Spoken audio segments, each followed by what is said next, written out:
Okay, you asked for it, so let's buckle up. Within the Internal Revenue Code, the term non-resident alien is a word of art. This term has a special use, different from what common sense and common logic dictates, just as the term employee in the Internal Revenue Code is a word of art, which means an elected or appointed official of the United States. See 26 U.S.C. 3401 C and 26 CFR 31.340 C. The terms alien and non-resident alien are also defined in the regulations at 26 CFR 1.441-1 C. Let's go deeper. A natural person who lives inside the 50 states of the Union, which is outside of the federal zone, can be a non-resident alien without being an alien, which at first glance would appear to be a contradiction. One would ask, how can a person be a non-resident alien without being an alien? The answer is easy, because a non-resident alien, as defined in 26 U.S.C. 7701 B1 B, all caps, is someone who is not a U.S. citizen or a resident, which is what a national but non-citizen is, as defined in 8 U.S.C. 1101 A 21 and 1101 A 22 B. That same national can't be an alien because aliens can't be citizens and nationals at the same time, according to 26 CFR 1.1441-1 C 3 I. The terms U.S. national and non-citizen U.S. nationals are equivalent and interchangeable. An examination of the IRS Form 1040-NR confirms the fact that U.S. nationals are indeed non-resident aliens. The federal government has tried to confuse private citizens so that they would discount being a private citizen. The term non-resident alien is a contradiction deliberately designed by lawyers to confuse us and to obscure the actual truth. All residents of the United States can only be aliens under the Internal Revenue Code. When we call someone a non-resident, we are saying he is not an alien. Non means not, am I correct? You see, if Congress were honest about the definitions they use, they would use the term non-resident national or foreign national instead of non-resident alien in 26 CFR 1.1441-1 C 3 I. And then they would have told us that this status under the Internal Revenue Code applies to people born in one of the states of the Union. If you like this so far, we'll come back with more. Let's continue our study course. A non-resident alien is non-resident to the United States as defined in the Internal Revenue Code at 26 U.S.C. 7701 A9 and A10, which simply means that he does not live in the District of Columbia, the federal United States, the federal zone for short. You see, there's no way to interpret the definition of the United States other than the meaning District of Columbia for the purposes of Subtitle A, Federal Income Tax. The Constitution and federal law both confine all persons holding public offices to reside in the District of Columbia. The United States Constitution, Article 1, Section 8, Clause 17. I quote, "All offices attached to the seat of government shall be exercised in the District of Columbia and not elsewhere, except otherwise provided by law." End of quote. That's Title 4, Chapter 3, Section 72. A non-resident alien who does not hold a public office in the United States government is not responsible for income tax withholding under Subtitle C of the Internal Revenue Code or for federal income taxes under Subtitle A of the Internal Revenue Code. People not holding public office also cannot be levied upon under 26 U.S.C. 6331 A. All income not effectively connected with a trade or business in the United States or earned from labor outside of the federal zone of the federal United States is exempt from exclusion as gross income and exempt from withholding. You don't believe me? See 26 CFR 31.3401 A 6-1. A portion of the regulation I stated is confirmed by the statutory rules for computing taxable income found in 26 U.S.C.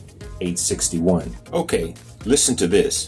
The United States includes no other places than the District of Columbia. Let me quote, a citizen of a possession of the United States, except in Puerto Rico and Guam, is treated as if he's a non-resident alien, an individual. See it for yourself in 26 CFR 1.931-1, status of citizens of the U.S. possessions. Here's another quote. An individual is a non-resident alien if such individual is neither a citizen of the United States nor a resident of the United States within the meaning of the subparagraph A, see 26 USC 7701 B 1B, non-resident alien. You'll see it for yourself. You see, Americans born in the states of the Union, i.e., in the United States of America, and domiciled there, are not citizens of the United States under the Internal Revenue Code or any federal law of the United States. Just abolish the federal government, which is the Constitution for those that don't understand it. With all due respect, all joking aside, America is a landmass, okay? The United States is a corporation. The corporation does not rule the landmass. The corporation is a corporation, just like Walmart, Ford, or AT&T. And if you don't believe that the United States is a corporation, then go to Title 28, USC 3002, Section 15, Clause A. It says, and I quote, the United States is a federal corporation. Okay? If you go to UCC,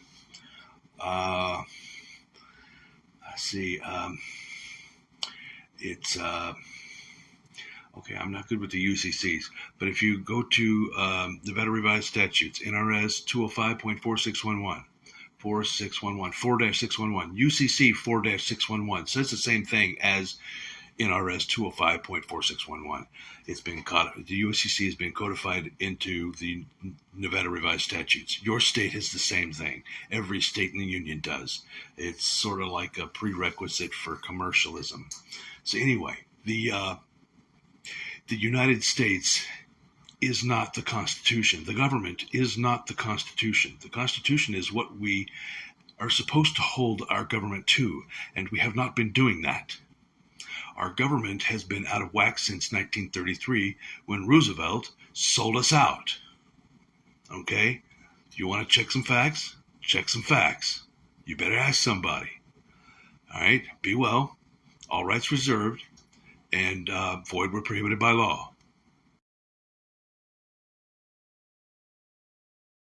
We are dealing with commercial matters. All right. So the commercial sense of the word, which is number 5, is an encumbrance, a lien. Let me put it on the screen. You can see right here.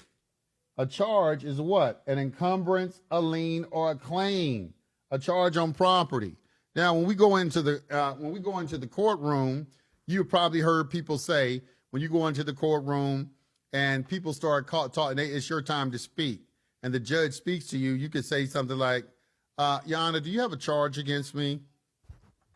He probably is going to remain silent.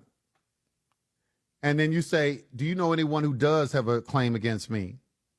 He probably will still remain silent. Or you have a dumb prosecutor sometimes who will say something like, the state of Texas has a claim against you.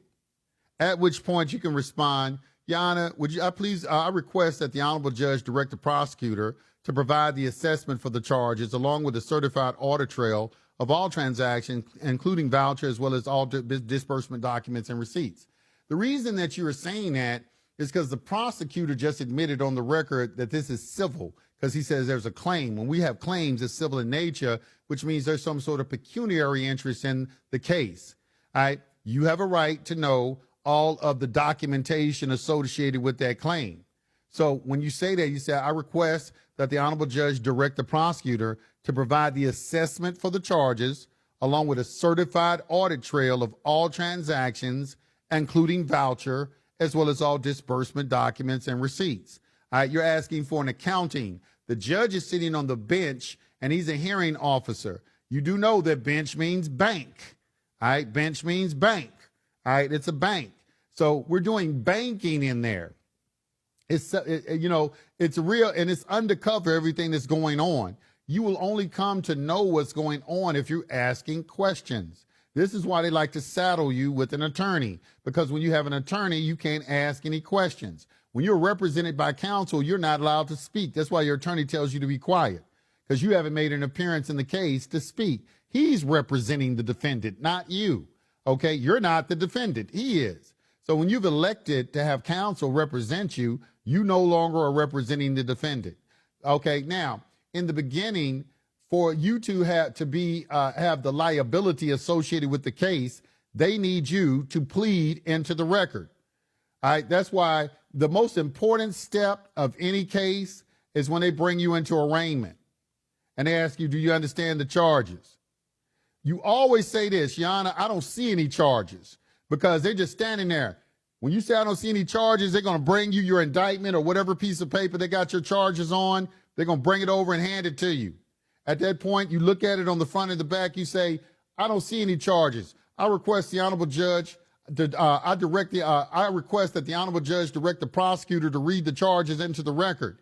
If no one has read the charges into the record, there's no one with the associated liability. All right, what if you are innocent? Who's liable for that? Okay, who brought those charges against you? That's why all of these public servants are bonded. All right, they have liability. How dare they arrest and snatch somebody off the street and then take their freedom? The most precious thing that the creator of the balanced universe has given you is your freedom, so they can make some money off of it. Your life and your freedom. And they trying to take it from you. So first of all, we need to establish the liability of the party who's bringing the charges. And you won't do that. There's a presumption that you don't have any. You got to understand everything they do is all presumption, assumption, and color of law. You got to rebut every presumption. So if there's a presumption that you're not interested in the assessment of the charges, you need to rebut that. If there's a presumption you're not interested in the charges being read into the record, you need to rebut that. Sometimes you'll hear an attorney, he'll tell you, we are going to waive arraignment. Waiving arraignment, all that means is you're entering a not guilty plea into the record. A not guilty plea is a traverse. You have now traversed the charges. Let's look at the word traverse. Have you been to Antarctica? Yes. It's more of a time. Chapter 16, the causes of illness. Are they edible? Are they like chickens and cows and fruits? None of the animals are used for food. Some of the plants are edible. All the prototype plants used for food are called the trees of life. They are used by the leaders to prolong their lives beyond the normal 7,000-year lifespan. The elders live for over 700,000 years using the trees of life as nourishment. Can anyone really live that long? Believe it, you'll soon witness it. What causes sickness? Are there separate causes for every illness, or is there one genetic reason why people become ill? This may sound strange to most people, but among the people of the Black nation in their natural environment, there is no sickness. Sickness did not exist before 6,000 years ago and will cease to exist after the end of this cycle. All sickness is caused by neglecting some aspect of your character. That will sound even stranger to all modern people who have been raised and educated to believe in the physical causes of illness alone. Every illness is related to some aspect of your character. The body is the unity of all aspects of character, and neglecting one or more of them results in illness in the corresponding part of the body. Among our people in our natural environment, there is no neglecting of any part of our character. We also know the proper foods to eat and the right time to eat them, so sickness does not have the slightest chance to exist. Even the common cold? Even the common cold.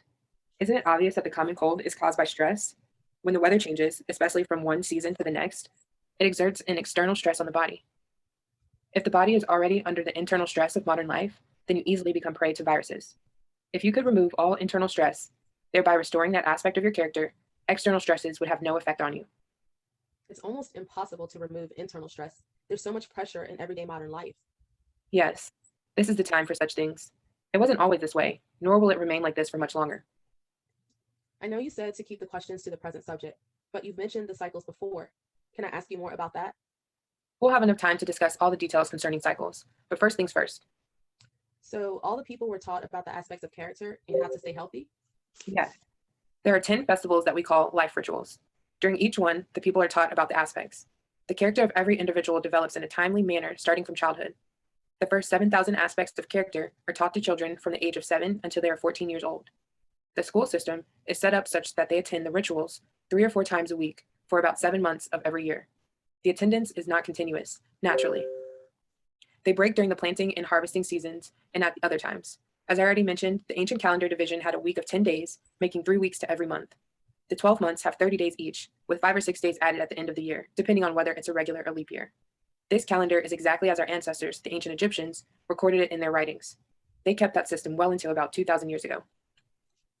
I heard Dr. Jewel Pookrum reveal in one of her lectures similar ideas about the real nature of illness, the body, and the spirit. For example, she shared that often women who are knock-kneed have suffered some sort of sexual abuse. As a result, and a protective mechanism, the knees instinctively turned in to prevent further violation. Can you elaborate by sharing some specific illnesses and the character flaws or deficiencies to which they relate? I think sharing that information will help us who've been disconnected from the ritual process. Thanks.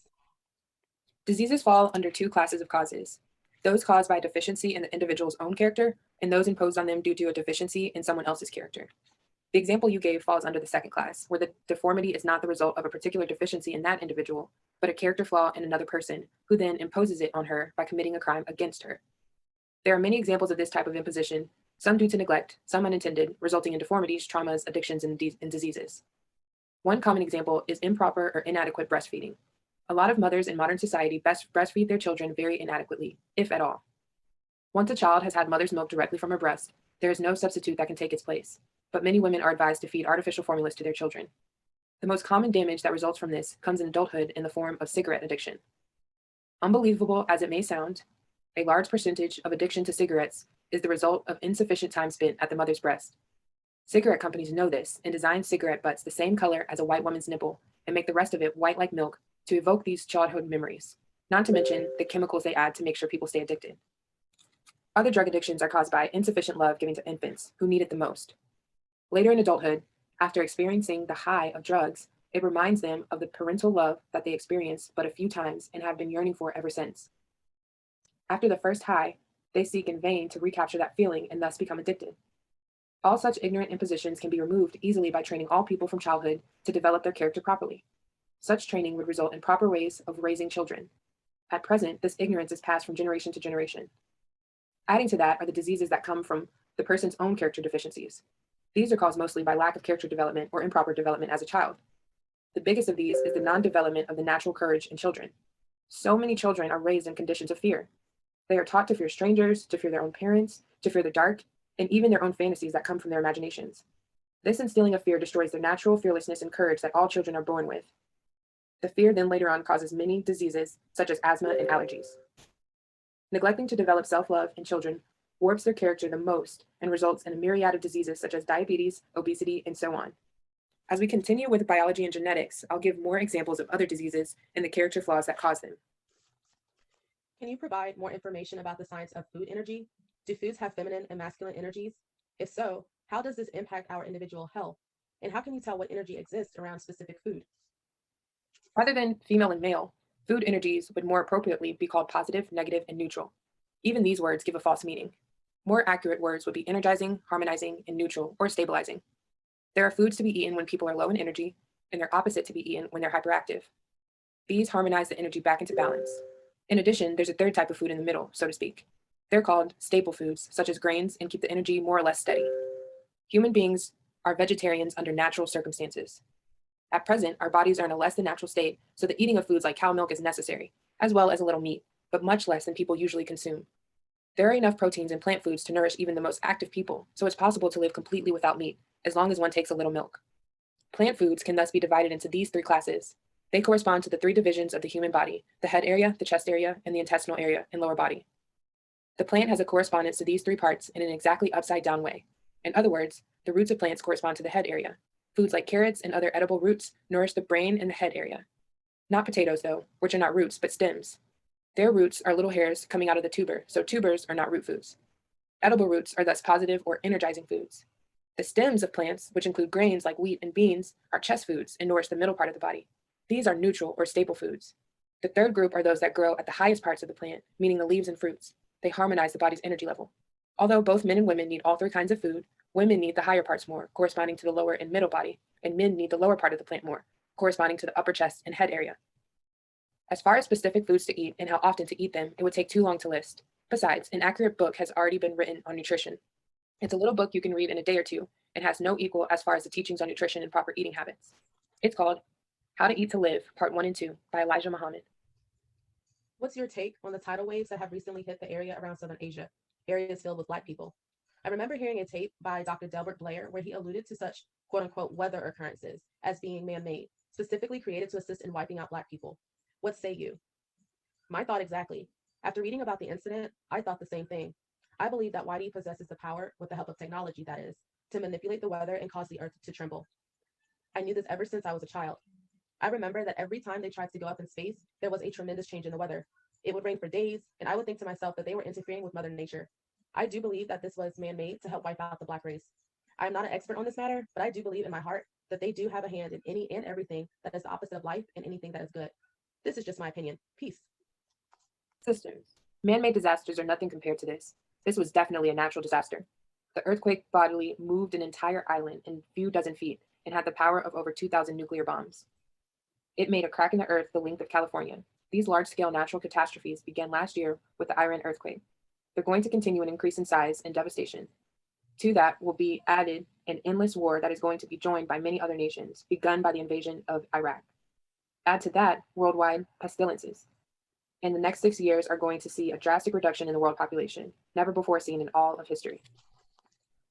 I always like to discover the why of occurrences, Black roots. When I saw the clippings of many of the victims' surviving family members, I saw many Black faces, unless I saw wrong. If I'm not mistaken in my identification, what do you suppose the reason would be for destroying part of the 1,000,000,008,000,000? What are the implications for the remainder of us? Thanks again for the continued and darkening education. Peace. There was another diet-related question I meant to ask you. I hope I didn't forget or overlook any previous information you may have shared on the topic, but I'll inquire again. What's your take on the eating according to your blood type theory that's currently on the natural health scene? Is there any validity to this idea, or is it just another European fad? Although the 100,000 plus dead from the tsunami is tragic, it's nonetheless a minuscule number compared to the millions who die daily on Earth, many of whom are Black. I have not yet posted anything to clarify what I meant by the secondary requirement for the ending of this cycle, i.e. the incarnation of the 1,000,000,008,000,000. I'll explain briefly what it means and hopefully go into more detail later. First, it does not mean that once all the gods are incarnated on Earth, Black people are never again going to die. That's simply given the bodies that we live in the present. It will be so only after all Black people have had original long-lived bodies, when we will live continuously for 7,000 years. What it means is this: all the 1,000,008,000,000 gods have agreed to join in Yakub's project. 15. Biology and genetics. In the ancient society, children were not taught as children are taught in today's schools. They were not incarcerated in classrooms for hours on end, being denied the natural physical movement that all children crave, and the freedom to roam free from miles around and investigate everything. Their education was not an intellectual indoctrination that today's education clearly is. Rather, it was education through experience, allowing all children to discover firsthand what adults already knew, all the while under their guidance. Their teaching system was called initiation. The education of young people was divided into segments of 7-year periods. At the end of each segment, they graduated as a group in their town or district clan. Their graduations are called initiation festivals. They were large feasts with music and dancing, and the entire clan was invited. They were taught biology from the age of about 7. The first lesson was to teach them the definition of biology.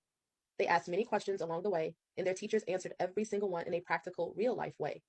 In order to bring us closer to their teaching situation, and in order to convey their knowledge as accurately as I can, I will narrate the following as if it is a discussion between me and one of the teachers, with me asking all the questions.